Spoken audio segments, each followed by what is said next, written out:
एक बार फिर से नक्सलियों की मांद में घुसकर स्ट्राइक की गई है। नक्सलियों पर कड़ा प्रहार किया गया है। बीजापुर में पुलिस और नक्सली के बीच मुठभेड़ का पूरा अपडेट बताएंगे आपको।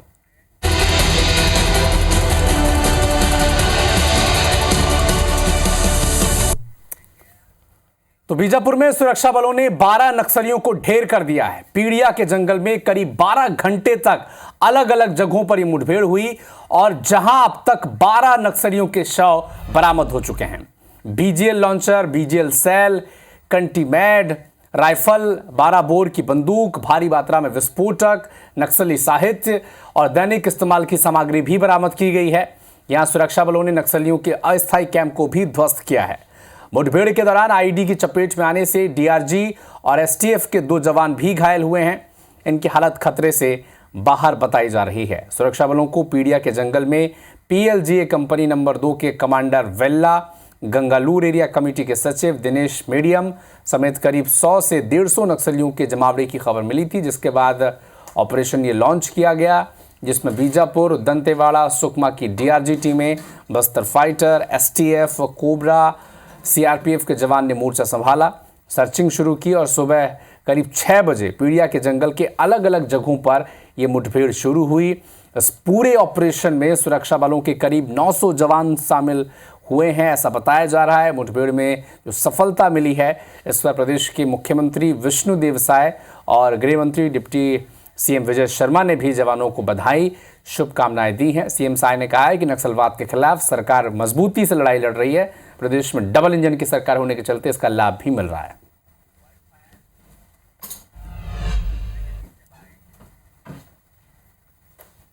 गंगालूर एरिया में पीड़िया थाना क्षेत्र के अंतर्गत एक नक्सली मुठभेड़ में हमारे सैनिकों को भारी सफलता मिली है। अभी वैसे मुठभेड़ समाप्त हो गया है और मुझे जो जानकारी है उसके अनुसार 12 डेड बॉडी मिले हैं। नक्सलियों के 12 डेड बॉडी मिले हैं। एक बड़ी सफलता हमारे सैनिकों को मिली है। मैं सैनिकों को बहुत बहुत बधाई देता हूं, अधिकारियों को बधाई देता हूं, उनके साहस को मैं नमन करता हूं। नक्सलवाद की इस काली छाया का हल बातचीत के आधार पर निकलना चाहिए। बस्तर में गांव तक विकास पहुंचना चाहिए। युवा जो भटक गए हैं, जिनको भ्रम में रखा गया है, मैं उनसे अपील करता हूं कि वो मुख्य धारा में आए। तो भोपाल से एक और बड़ा अपडेट आप तक पहुंचा दें। अशोका गार्डन में कैलाश खत्री के घर पर रेड मारने के मामले में एक बड़ा अपडेट यह है कि अशोका गार्डन क्षेत्र का जो थाना प्रभारी थे, ये अब सस्पेंड हो गए हैं। रेड के बाद कमरे में ताला लगाकर पुलिसकर्मी गायब हो गए थे और पैसों से जो भरा बैग था घर से कहीं और शिफ्ट किया गया है। यानी पैसों से भरा जो बैग था उसे कहीं और शिफ्ट करते हुए ये सीसीटीवी कैमरे में ये पूरा वीडियो कैद हुआ है। सिविल ड्रेस में पुलिसकर्मी 3 बैग ले गए थे। सूत्रों के मुताबिक ये खबर हमें मिल पा रही है। थाना प्रभारी के बाद कार्रवाई में शामिल पुलिसकर्मी भी रडार पर हैं। मेघ खत्री, राहुल राणा, देवेंद्र गुर्जर, महेंद्र जाट और अविनाश, ये वो सभी हैं जिन पर संदेह की सुई है। एक पुलिसकर्मी के मोबाइल से वीडियो रिकॉर्डिंग भी मिली है। वीडियो के आधार पर जल्द ही इन पर गाज गिर सकती है, इन पुलिसकर्मियों पर एक्शन हो सकता है। यानी एक व्यक्ति अशोका गार्डन के जहां पर रेड मारी गई, बड़ी संख्या में लाखों रुपए कैश मिले गए और अब खबर सामने आ रही है कि पुलिसकर्मी इन सभी नकदी पैसों को एक कमरे में रख दिया, लॉक कर दिए और वहां से चले गए। और एक सीसीटीवी फुटेज भी सामने आता है जिसमें कुछ सिविल ड्रेस में कुछ लोग हैं जो इन पैसों के भरे बैग को कहीं और जगह शिफ्ट कर रहे हैं। तो कई गंभीर सवाल पुलिसिंग पर भी हैं। थाना प्रभारी सस्पेंड कर लिए गए हैं और कई जो पुलिसकर्मी थे जिनका नाम हमने अभी आपको बताया, ये भी इन पर भी संदेह की सुई टिकी हुई है, इन पर भी गाज गिर सकती है। इनके नाम कौन है? मेघ खत्री, राहुल राणा, देवेंद्र गुर्जर, महेंद्र जाट, अविनाश, ये वो पुलिसकर्मी है जिन पर गाज गिर सकती है। ये सभी रेड में शामिल थे और आरोप इन पर यह लग रहा है कि जो पैसे थे रेड में मिले हुए नकदी, उन्हें कमरे में रखा गया, कमरे का ताला लगा दिया गया और वहां से पुलिसकर्मी चले गए। और बाद में सीसीटीवी के आधार पर यह खबर अब सामने आ रही है कि सिविल ड्रेस में कुछ लोग वहां पर पहुंचे थे और कुछ पैसों से भरा बैग वहां से किसी दूसरी जगह शिफ्ट किया गया था।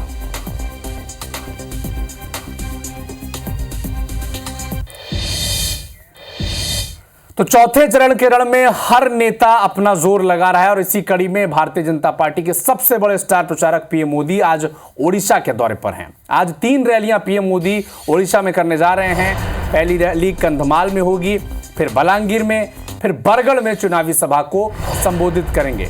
तो पश्चिम ओडिशा का ये इलाका है जहां पर भारतीय जनता पार्टी को का गढ़ भी माना जाता है। संबलपुर, बरगढ़, ये वो इलाका है जहां पर भारतीय जनता पार्टी जीतती आई है। सुबह 11:30 बजे बलांगीर में जनसभा को संबोधित करेंगे। 1 बजे बरगढ़ में पीएम मोदी जनसभा को संबोधित करने जा रहे हैं और 7:30 बजे के आसपास वो कंधमाल में भी जनसभा को संबोधित करेंगे। तो कंधमाल, बलांगीर और बरगढ़ 9:30 बजे, फिर 11 बजे और फिर 1 बजे पीएम मोदी की 3 अलग अलग जगह रोड शो और रैलियां हैं।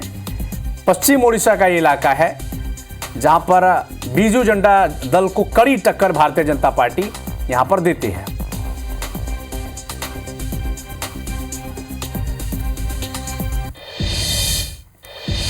तो लोकसभा चुनाव के बीच प्रधानमंत्री नरेंद्र मोदी ने शुक्रवार को महाराष्ट्र के नंदुरबार में विशाल रैली को संबोधित किया। इस दौरान पीएम ने कांग्रेस पर जमकर निशाना साधा। क्या कहा पीएम ने, सुने आप।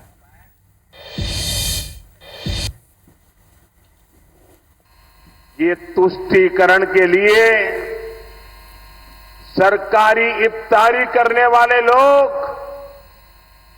ये आतंकवादियों की कब्रों को संवारने वाले लोग, ये हम सबके प्रभु राम और जिनका राम मंदिर जहां हम जाते हैं उस राम मंदिर जाने को देश विरोधी बता रहे हैं। कांग्रेस पार्टी का एजेंडा है दलित, पिछड़े, आदिवासी, इनका आरक्षण छीन करके माइनॉरिटी के नाम पर अपने वोट बैंक को दे देना। अब उन्होंने क्या किया, कर्नाटका में धर्म के आधार पर आरक्षण देने की दिशा में बहुत बड़ा कदम उठाया और उन्होंने कहा रातों रात कर्नाटका में जितने भी मुसलमान लोग हैं उन सबको रातों रात ओबीसी बना दिया, एक ऑर्डर निकाल दिया। तो हर तरफ प्रचार का दौर जारी है। सीएम डॉक्टर मोहन यादव ने भी रतलाम और इंदौर लोकसभा क्षेत्र के दौरे पर आज वो रहने वाले हैं। सुबह 10 बजे के आसपास रतलाम में रोड शो करेंगे।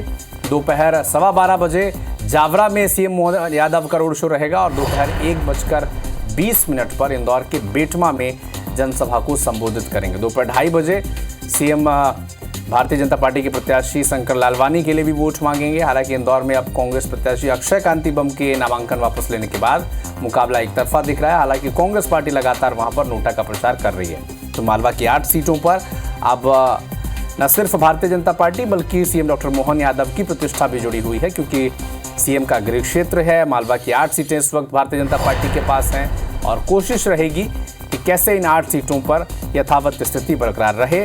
लगातार भारतीय जनता पार्टी के पक्ष में सीएम डॉक्टर मोहन यादव मालवा में प्रचार कर रहे हैं और इसी कड़ी में आज रतलाम, इंदौर, जावरा में वो जनसभा और रोड शो करने वाले हैं। एक बड़ा अपडेट आपको दिल्ली से बता दें।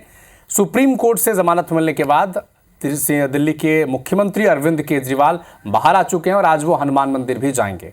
कल तिहाड़ जेल से दिल्ली के सीएम अरविंद केजरीवाल रिहा हुए थे। कनॉट प्लेस के बाद जो हनुमान मंदिर है वहां पर आज वो पूजा अर्चना करेंगे और 2 बजे प्रेस कॉन्फ्रेंस भी केजरीवाल करने जा रहे हैं। पंजाब के मुख्यमंत्री भगवंत मान भी दिल्ली में आज रोड शो करेंगे और रोड शो में केजरीवाल भी शामिल हो सकते हैं। हालांकि सुप्रीम कोर्ट ने जो जमानत दी है उसमें 3 शर्तों का जिक्र है। पहला तो ये कि इस केस से जुड़ी कोई टिप्पणी अरविंद केजरीवाल नहीं करेंगे। दूसरा, सीएम सचिवालय और मुख्यमंत्री के ऑफिस वो नहीं जाएंगे। तो इन 3 शर्तों का पालन मुख्यमंत्री को करना होगा जब वो रोड शो में भी जाएंगे और प्रेस कॉन्फ्रेंस भी जब करेंगे तब भी इसका पालन अरविंद केजरीवाल को करना होगा। हालांकि वो आज कनॉट प्लेस स्थित हनुमान मंदिर में पूजन अर्चन करेंगे। कल तिहाड़ जेल से वो रिहा हुए थे। कार्यकर्ताएं बड़ा जोश में थे उनके आम आदमी पार्टी के, उनके स्वागत के लिए तिहाड़ के बाहर भी पहुंचे थे। लेकिन आज पंजाब के मुख्यमंत्री भगवंत मान भी रोड शो करेंगे दिल्ली में, और इससे पहले सुबह सीएम केजरीवाल कनॉट प्लेस स्थित हनुमान मंदिर में पूजा अर्चना भी करेंगे। इधर इंदौर में अक्षय कांति बम की मुश्किलें कम होने का नाम नहीं ले रही हैं। अक्षय बम और उनके पिता कांति बम के खिलाफ गिरफ्तारी वारंट जारी कर दिया गया है। पिता पुत्र को 8 जुलाई तक बाकायदा गिरफ्तार कर कोर्ट में पेश करने के निर्देश मिले हैं। अक्षय बम और कांति बम जो उनके पिता हैं, इन्हें शुक्रवार को कोर्ट में पेश होना था, लेकिन अक्षय बम ने कोर्ट में आवेदन दिया था कि पारिवारिक कारण के चलते वो शहर से बाहर हैं, जिसके बाद कोर्ट ने यह आवेदन खारिज कर दिया और बाकायदा दोनों के खिलाफ गिरफ्तारी वारंट जारी की। फरियादी के जमानत निरस्त करने के आवेदन को भी खारिज कर दिया है।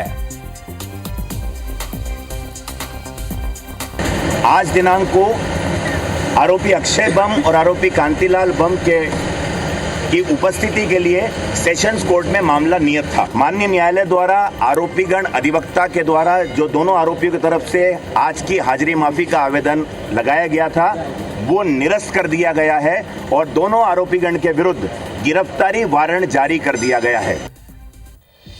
फिलहाल इस बुलेटिन में इतना ही, लेकिन देश और दुनिया के साथ एमपी और छत्तीसगढ़ के हर अपडेट के लिए जुड़े रहिए हमारे साथ। आगे देखिए छत्तीसगढ़ी भाषा में हमारा खास कार्यक्रम हमर बानी हमर गोठ।